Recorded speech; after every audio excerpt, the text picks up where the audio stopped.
I was born in Ely, Nevada, 1940. We lived in McGill, and my father worked for Kennecott Copper. My mother was a teacher.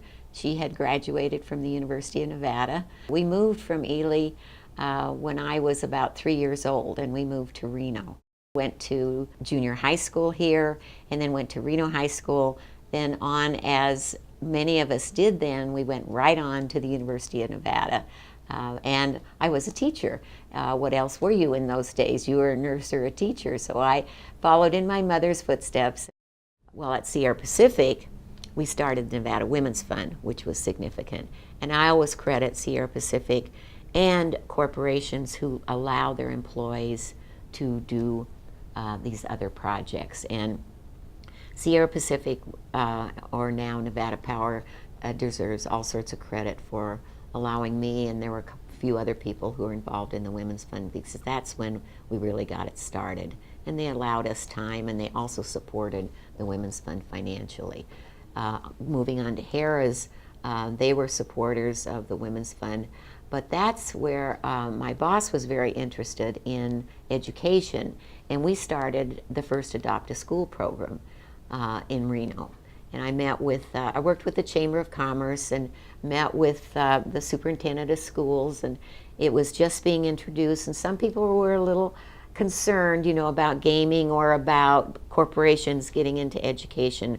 But you can tell from today, Partners in Education is it changed from Adopt a School to Partners in Education, and it's an extensive program in the Washoe County School District.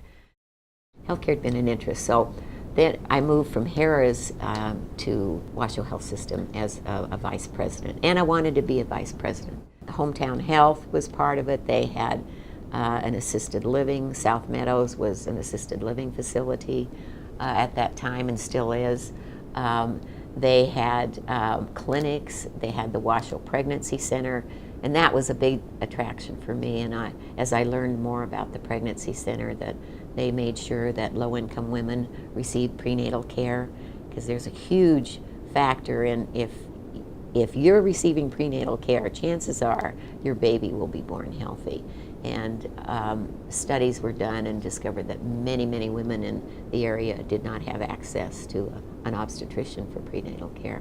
So I really credit Washoe with saving many children and giving many women the proper care. When I was at Harrah's, I became the first woman to serve on the Economic Development Commission. That was, again, a whole new area that I had explored. To learn about companies relocating and what mattered to them. So the concept of Truckee Meadows Tomorrow was to, as a community, develop these indicators of quality of life. What should they be? And should it be prenatal care, the dropout rate, and work on improving all these indicators? I have to tell you, it was really a challenge to embark on that. They are still working on improving the community, and I have to hand it to them for the great work they've done. I think it's just go for it, you know, and don't fret too much about what's going to go wrong. And if you're going to sit around, then not much is going to happen in your life. So you got to go for it, and that's what I've tried to do.